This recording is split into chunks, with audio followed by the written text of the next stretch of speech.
मुझे काफ़ी प्रसन्नता और गर्व है, क्योंकि जर्नलिज्म एंड मास कम्युनिकेशन ये देश का एक चौथा स्तंभ है और हमारे समाज में आज जो स्थिति और परिस्थिति देखा जाता है काफ़ी पुअर है।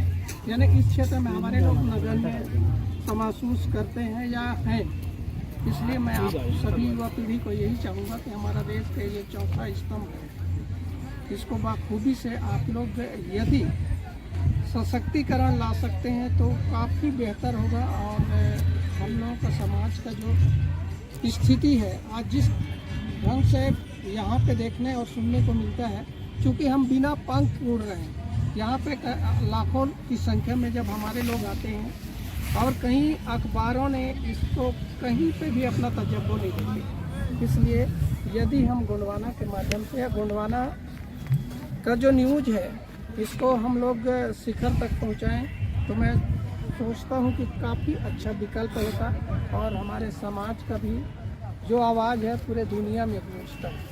क्योंकि मैक्स मूलर भट्ट ने भी यही कहा था कि जिस समाज का भूगोल नहीं होता, इतिहास नहीं होता, वो समाज मिट जाता है।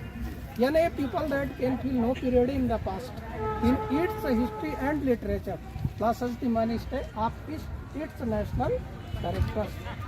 तो मैं चाहता हूँ कि हमारे युवा पीढ़ी, आप लोग समाज के ताकत हैं और आप सभी लोगों पे मुझे गर्व है और आप लोग इस दिशा में हैं और मीडिया ही देश का तकदीर को बदल देती है और परिवर्तन ला सकती है। हम लोग भी चाहते हैं कि इस समाज में परिवर्तन लाए और गोंडवाना का न्यूज़ को, गोंडवाना समाज का आवाज़ को हम मुखर बनाएं। इन्हीं विचार बिंदुओं के साथ आज का संक्षिप्त मुलाकात में आप सभी लोगों को मेरा सादर से सर, जैसे कुछ बच्चे रुचि रखते हैं कि मुझे जर्नलिज्म के क्षेत्र में जाना है, तो जर्नलिज्म के क्षेत्र में जाने के लिए जैसे उन लोगों को ग्रेजुएशन में ही एडमिशन लेने के लिए उनको किस किस तरह के कंपटीशन में अपीयर होना पड़ेगा या सिंपली इनको एडमिशन मिल जाएगा? सिंपल ही मिल जाएगा। अभी ऐसा कोई वो नहीं है। BJMC होता है, DJMC होता है। DJMC में तो कोई ऐसा एज का भी प्रॉब्लम नहीं है, प्रतिबंध नहीं। BJMC ग्रेजुएट कोर्स होता है, इसके माध्यम से सरकार में भी हमारे लोग जा सकते हैं। जैसे PRO है, जिला में जनसंपर्क कार्यालय है, उसमें जाया जा सकता है। तो इस तरीके का जो चांस रहता है डिग्री कोर्स है। मध्य प्रदेश में अभी जैसे माखनलाल विश्वविद्यालय से पत्रकारिता का कोर्स कराया जाता है और आपके यहाँ छत्तीसगढ़ में ये भी है सर, गुरु घासीदास विश्वविद्यालय? हाँ, गुरु घासीदास भी है और भी है। यहाँ पे तो कई नए नए विश्वविद्यालय संचालित हैं, उनमें भी इसका कोर्स है। अनामिका कुछ बोलोगे? हाँ, क्या मतलब पत्रकारिता के बारे में क्या आप संदेश देना चाहते हैं यूथ को, युवाओं को क्या कहना चाहेंगे कि आपको पत्रकारिता के क्षेत्र में अपने करियर बनाना चाहिए? बिल्कुल सर, क्योंकि देश में जो भी घटित हो रही हैं घटनाएं में भी जैसे कि सर ने कहा कि हम जो गोंडवाना से आते हैं हमें बहुत नगण्य लोग मिलते हैं देखने के लिए, तो मुझे ऐसा लगता है कि उन्हें आना चाहिए सर। यदि अपने ही लोग आएंगे तो अपने समाज को समझेंगे और वो ज़रूर वहाँ की जो समस्याएं हैं उसे सबके समक्ष प्रस्तुत करेंगे। तो मुझे लगता है कि पत्रकारिता के क्षेत्र में आना चाहिए हमारे युवाओं को और मैं यही चाहूँगी कि जिनके अंदर भी कम्युनिकेशन स्किल है वो उसे डेवलप करें और आएँ और ज़रूर इसमें भाग लें सर। Very good. साथियों, अभी आपने देखा कि अभी हम जब चीफ गोंडवाना डॉक्टर LS उदय साहब से हम लोग मुलाकात कर रहे हैं और हमारे बीच अनामिका है जो यूथ को संदेश दे रही है। हमारे बीच डॉक्टर PD रावत जी भी हैं, क्योंकि यूथ को भी आप मोटिवेट करते रहते हैं। मैं चाहता हूं कि संक्षिप्त में यूथ को पत्रकारिता के क्षेत्र में कैसे हम लेके आए सर, ये मैं चाहता हूं कि थोड़ा सा आप संदेश दें।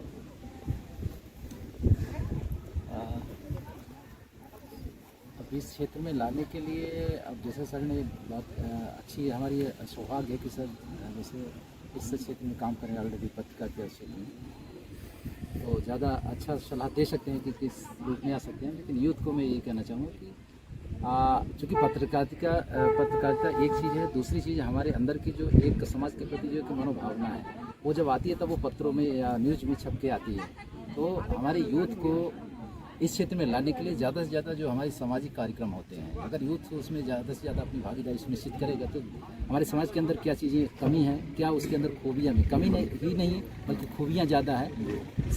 और चूँकि हमारी पत्रकारिता जैसी चीज़ सामने न होने की वजह से वो खूबियाँ, वो मजबूत पक्ष दबा का दबा रह जाता है।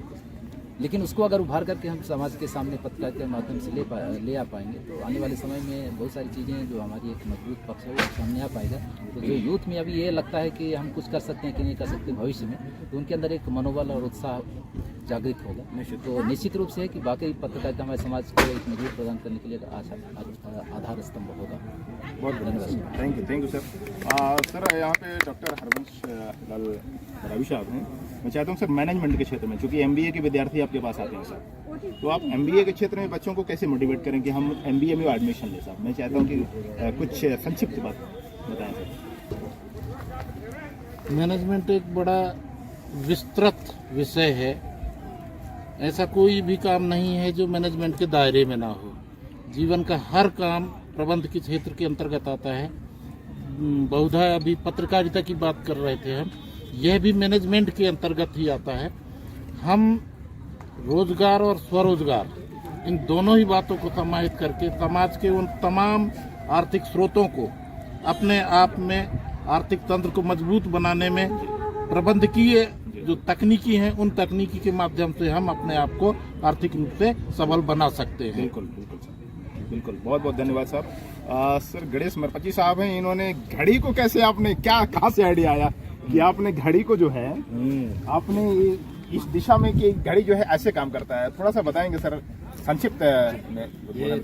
सर जी क्या है, जैसे ये छत्तीसगढ़ मध्य प्रदेश उस समय था, मध्य प्रदेश से विभाजन होकर छत्तीसगढ़ बनने वाला था जी। उस समय हम लोग गोंडवाना राज्य मांग करने के लिए दादा के साथ पूरे छत्तीसगढ़ वासी गए, हम लोग दिल्ली जा रहे थे और दिल्ली जाते समय ट्रेन छूट गई। अरे ट्रेन से मैं छूट गया। अच्छा ठीक है ना। तो मैंने वहीं पे ध्यान दिया, बिलासपुर गए थे हम लोग और ऐसे मैंने हमारे यहाँ जो मिसेस है वो दिल्ली चली गई, ठीक है, अब मैं वहीं छूट गया बिलासपुर में, ठीक है ना। तो वहीं से मेरा एक दिमाग में आया कि समय, मृत्यु और ग्राहक किसी के इंतजार नहीं है ना, तो समय मुझे बनाना चाहिए, है ना।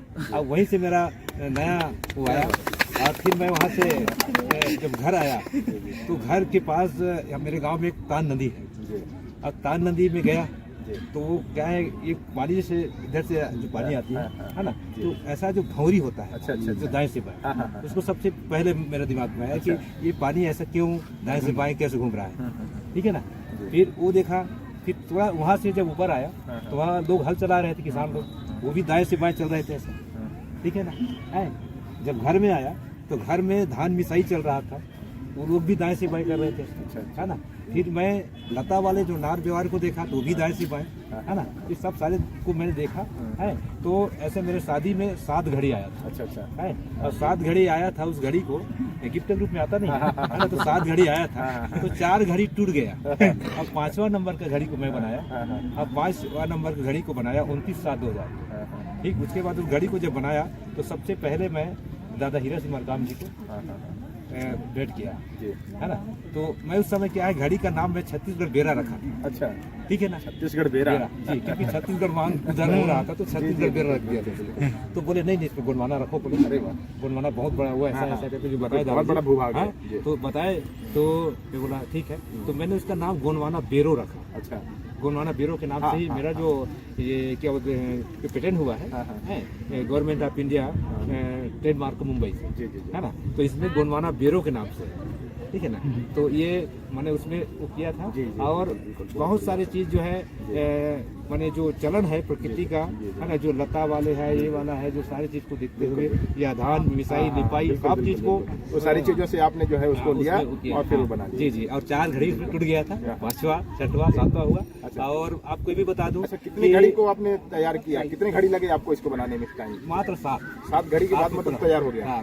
मैंने 4 टूट गया, 5वां नंबर बना, अब 5वां नंबर को दादा हीरा सिंह मरकाम को दिया, 6वां नंबर को दादा मोतीलाल कंगाली जी को दिया। अच्छा। और एक और घड़ी था 7वां नंबर का, उस घड़ी को हमारे क्षेत्र का जो मुख्यमंत्री बन गया था अजीत जोगी जी जोगी साहब। छत्तीसगढ़ बड़ी बात स्थापना है। के बाद में इसको दिया जी जी, है बहुत ना? बढ़िया। और उसके बाद में मैं तो अभी सोचा नहीं था कि घड़ी का प्रचार प्रसार जो पूरे दुनिया में होगा करके, है ना। आप लोगों ने एक बहुत अच्छा भी शुरुआत की जो अभी हम लोग आपस में कि पत्रकारिता, ठीक है ना। मैं देखिए आज से 23 साल पहले घड़ी बनाया था, अगर पत्रकार मेरे पास नहीं जाते तो ये उभरता नहीं। बिल्कुल बिल्कुल, बहुत बढ़िया, बहुत बढ़िया।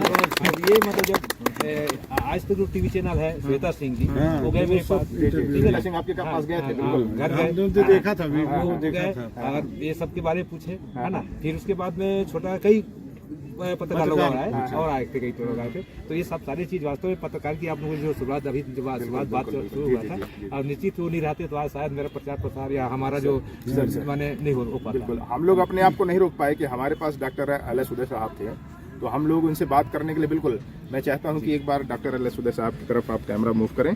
इसके बाद हमारे बीच, क्योंकि आप हमको जो अभी इस पत्रकारिता के क्षेत्र में उद्बोधन दिया सर, तो गणेश मरपति साहब ने उसका महत्व भी बता दिए।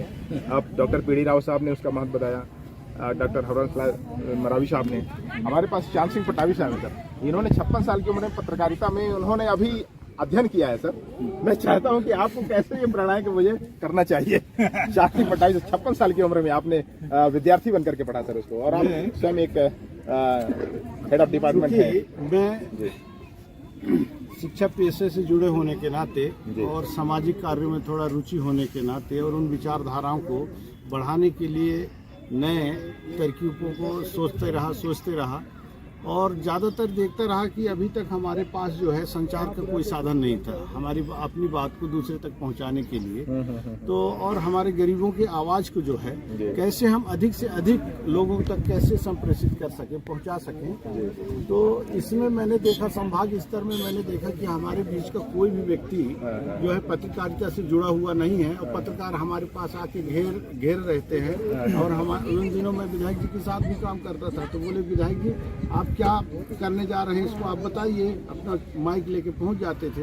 तो उस दिन से मेरे मन में ये बात जागा कि यार मैं अगर पत्रकारिता कर लेता हूं और सेवा से जब सेवानिवृत्त होऊंगा तो मैं पत्रकारिता के क्षेत्र में जाऊंगा, तो उसके लिए पहले मेरे को डिग्री लेनी पड़ेगी। तो मैंने मास कम्युनिकेशन की अभी वर्तमान में इसी सत्र जो है उसकी डिग्री हासिल किया है। और मैं मेरे मन में है कि भविष्य में जब भी सेवानिवृत्त होऊंगा तो मैं पत्रकारिता से जुड़कर और समाज की सेवा करूंगा। बहुत बढ़िया। समाज के लोगों की आवाज़ को लोगों तक पहुंचाने का काम करूंगा। जी, मेरा सोचना है। बहुत बहुत धन्यवाद सर। साथियों, अभी आप जो है इस अमरकंटक में इन महान हस्तियों से आप रूबरू हो रहे हैं। जैसा कि अभी पूर्व में हम इन व्यक्तित्व के धनी संपन्न प्रबुद्ध लोगों से आपका परिचय कराया, और इसी तरह फिर आज की शाम जो है एक बड़े कार्यक्रम के साथ जो है आपसे मुलाकात होगी। तब तक के लिए नमस्कार, थैंक यू, जय जवाहर।